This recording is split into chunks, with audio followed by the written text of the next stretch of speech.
जय श्री कृष्णा, राधे राधे। आज हम जेठ मास महात्म्य का तीसरा अध्याय सुनेंगे। अगर आपने पहला दूसरा जेठ मास का अध्याय अभी तक नहीं सुना है तो मेरे चैनल पर पहले से ही अपलोडेड है, वहां जाकर आप सुन सकते हैं। आइए शुरू करते हैं जेठ मास का तीसरा अध्याय। इस अध्याय में व्रत वर्णन महात्म्य सुनेंगे। स्कंद जी कहने लगे कि हे मुनियों, सब पापों का नाश करने वाला ज्येष्ठ मास के दिनों का महात्म्य संपूर्ण जलदान का महात्म्य कहता हूँ, आप सुनो। ज्येष्ठ शुक्ला एकम से लेकर ज्येष्ठ शुक्ला दशमी पर्यंत पवित्र दशहरा नामक व्रत करना चाहिए। प्रतिदिन गंगा जल के पवित्र जल में स्नान करना चाहिए। समस्त तीर्थों के अभाव में जो भी जल मिले वह भी गंगा जल के समान ही हो जाता है। इन 10 दिनों में जो स्नान करता है वो 100 जन्मों के इकट्ठे किए हुए 10 प्रकार के पापों से मुक्त हो जाता है। इसमें कुछ भी अन्याय नहीं है। इन दिनों में अनेक प्रकार के दानों को देना चाहिए। इन 10 पापों में 5 महापाप और 5 लघु पाप है। इन दिनों में दिए गए सब दान अक्षय हो जाते हैं। हे ब्राह्मणों, ज्येष्ठ मास शुक्ल पक्ष की द्वितीया के दिन अपराह्न के समय में प्रसिद्ध स्मान नामक क्लब आरंभ हुआ। उस द्वितीय के दिन स्मान नामक क्लब के स्नान, दान, श्राद्ध तथा ब्राह्मण भोजन कर्म को भगवान विष्णु के निमित्त जो भक्ति और श्रद्धा से करते हैं उनको कोटि गुना अधिक फल प्राप्त होता है। और ज्येष्ठ शुक्ल तृतीया के दिन पंचाअग्नि साधक नामक व्रत आरंभ होता है। इस व्रत को पूरे मास करने से मनुष्य समस्त पापों से छूट जाता है और तेज में सूर्य के समान हो जाता है। इसमें कोई संदेह नहीं है। तृतीया के दिनों में विशेष तैयार रंभा व्रत करना चाहिए। सधवा और विधवा सभी स्त्रियों को इस व्रत को सौभाग्य सिद्धि के लिए करें। हे ब्राह्मण श्रेष्ठ, इस तृतीया को वामन क्लब का आरंभ हुआ। अतः तृतीया के दिन और चावल और दही का दान करने से भगवान वामन संतुष्ट होते हैं। आज के दिन विधि पूर्वक श्राद्ध तर्पण और ब्राह्मण भोजन करने के कर्म को करना चाहिए। 1 मास तक ब्राह्मणों को दही का भोजन कराना चाहिए। शुक्ल चतुर्थी के दिन कपिल ऋषि के पवित्र आश्रम में कुंड के 4 भुजाधारी विनायक प्रकट हुए। इसीलिए चतुर्थी के दिन भोजन न करें और सब लोग गणेश जी का महा उत्सव मनाएं। पंचमी के दिन घी से तले हुए मालपुए आदि से ब्राह्मणों को भोजन कराना चाहिए। पहले इसी शुक्ल चतुर्थी के दिन सती उमा प्रकट हुई थी। इसीलिए स्त्रियां इसी चतुर्थी को सौभाग्य वृद्धि के लिए उमा का विविध उपचारों से पूजन करें तथा गीत नाच आदि उत्सव करें। संतान की इच्छा हो तो शुक्ल षष्ठी के दिन स्त्रियां जल, वस्त्र, पुष्प, सुगंध वस्तु, हवन आदि से के द्वारा उमा पार्वती जी का पूजन करें। ज्येष्ठ शुक्ल सप्तमी के दिन ज्येष्ठा नक्षत्र के अंत में जो उमा का पूजन नहीं करता है उनके ज्येष्ठा का वास हो जाता है, इसमें संशय नहीं है। इसलिए दरिद्रता से भयभीत मनुष्यों को सप्तमी के दिन उमा का पूजन और दशमी के दिन विभव विस्तार से अनुसार गंगा जल का पूजन करना चाहिए, जिस कारण लोग पावनी गंगा दशमी के दिन स्वर्ग से अवतीर्ण हुई।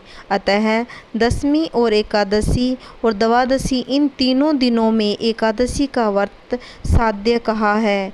एकादशी का व्रत समस्त पापों को नाश करने वाला है। इसका व्रत निर्जल उपवास करने से सिद्ध होता है।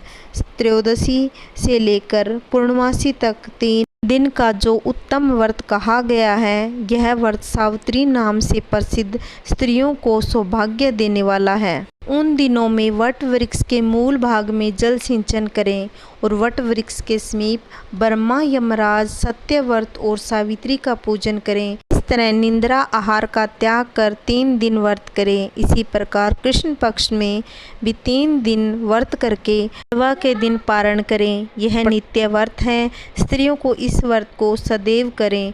यह 1 वर्ष से सिद्ध होता है। ज्येष्ठ मास की पूर्णमासी ज्येष्ठा नक्षत्र से युक्त हो, यह कोटि सत पर भी श्रेष्ठ है। उस ज्येष्ठा पूर्णमासी के दिन मनुष्य के अनेक दानों को देते हैं। मैं उनसे संक्षेप में कहता हूँ। हे तपोधन, ज्येष्ठ पूर्णमासी के दिन कूर्मकल्प आरंभ हुआ, इसीलिए उस दिन स्नान, दान, तप और ब्राह्मण भोजन जो पितरों के उद्देश्य से करते हैं, परम पद को प्राप्त होते हैं। भूषुर सतयुग के आरंभ में जिस ज्येष्ठ पूर्णिमा के दिन मनवंतर कल्प आरंभ हुआ, इसीलिए उस दिन श्राद्ध दान करना चाहिए, पितरों को तृप्त करना चाहिए। इस प्रकार देवताओं की पूजित इस ज्येष्ठ मास के बहुत से व्रत कहे गए हैं। जेठ मास का 3रा अध्याय समाप्त। ये सुनते हैं जेठ माह की कहानी। एक छोटा सा गांव था। उस गांव में एक विधवा महिला अपनी बेटी के साथ रहती थी। दोनों माँ बेटी सिलाई बुनाई करके ही अपना पेट भरती। दोनों माँ बेटी जेठ मास का स्नान करती, व्रत करती और गुरुवार को उपवास भी रखती। विधवा महिला की बेटी का नाम राधा था। वह पनघट पर पानी भरने के लिए जाती। तब एक दिन की बात है, जेठ मास का महीना चल रहा था।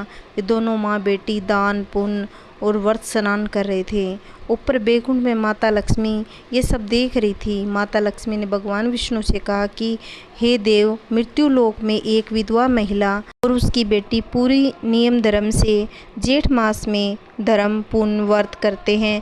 आज हम इनकी नहीं सुनेंगे तो कलयुग में कौन मानेगा। भगवान विष्णु यही चाहते थे।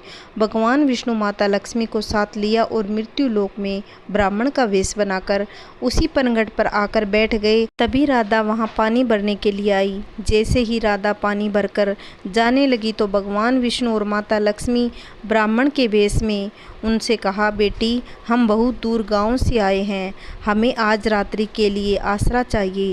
जो हमें आसरा देते हैं वह हमें भोजन भी कराते हैं। क्या आज रात के लिए हमें आसरा दोगी? क्या आज रात्रि का हमें भोजन कराओगी? तब राधा बोली कि हे ब्राह्मण देव, अपनी माँ से पूछ कर आती हूँ। राधा भागी भागी अपनी माँ के पास आई और सारी बात बताई। माँ ने कहा, बेटी, हम दोनों ने भोजन करने के बाद कुछ बचता ही नहीं, उन्हें क्या खिलाएंगे, क्या पिलाएंगे? तो राधा बोली, माँ, आज तो जेठ मास का उपवास है, आज तो हमें कुछ खाना पीना है नहीं, अपने हिस्से का उन्हें खिला देंगे। माँ, तो तुम ही तो कहती हो अतिथि देवता होते हैं। माँ ने अपनी बेटी के सिर पर हाथ रखा और कहा, बेटी, तू सही कहती है, तो उन्हें बुला कर ला। और राधा बागी बागी पनघट पर आई तो ब्राह्मण दंपति को आदर के साथ घर लेकर आई। उन्हें आसन पर बिठाया, हाथ परोसकर खाना खिलाया। खाना खाने के बाद वे बोले कि हम थोड़ी देर विश्राम करना चाहते हैं। तब दोनों माँ बेटी उन्हें अंदर कमरे में बिठा दिया। उनके रहने के लिए एक ही कमरा था। दोनों माँ बेटी ब्राह्मण दंपति को अंदर सुलाने के बाद आंगन में ही दरी बिछाकर सो गई। उस दिन उनका जेठ मास का व्रत था। उन्होंने पानी भी नहीं पिया और सो गई। इस तरह सुबह हो गई। दोनों माँ बेटी सुबह उठी और उठकर अंदर कमरे में अतिथि को देखने के लिए गई तो वहाँ अतिथि नहीं थे। उसका एक कमरे का मकान बहुत सुंदर महल बन गया। पूरे घर में अन्न धन भंडार भर गए। दोनों माँ बेटी आश्चर्य में पड़ गई कि माँ ने पूछा, बेटी, ये ब्राह्मण दंपति कहाँ मिले? बेटी ने कहा, माँ, मुझे ये पनघट पर मिले थे। तब माँ बेटी भागी भागी पनघट पर देखने के लिए आई तो वो वहीं बैठे हुए थे। तब माँ बेटी उनके चरणों पर गिर पड़ी। तब माँ पूछने लगी कि आप कौन हैं? कृपा करके हमें दर्शन दीजिए। उसी समय बुजुर्ग दंपति ने माता लक्ष्मी और विष्णु भगवान का रूप में दर्शन दिए और कहा कि तुम दोनों ने जेठ मास का व्रत और स्नान किया, इसीलिए हम तुम्हें जेठ मास का वरदान देते हैं और तुम दोनों का कल्याण हो। ऐसा कहकर भगवान अंतर्ध्यान हो गए। दोनों माँ बेटी इस जीवन का सुख भोग कर बैकुंठ को गई। इसका फल सबको मिले। कहानी कहते सुनते हुंकारा बढ़ते, सबके घर में सुख शांति बनी रहे। जय श्री कृष्णा। राधे राधे।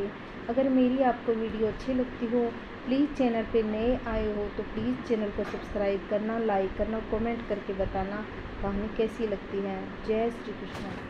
कल की वीडियो में जेठ महात्म्य का 4था अध्याय रसपान करेंगे। जेठ महात्म्य का पहला और दूसरा अध्याय अभी तक नहीं सुना है तो मेरे चैनल पर पहले से अपलोडेड है, जाकर सुन सकते हैं।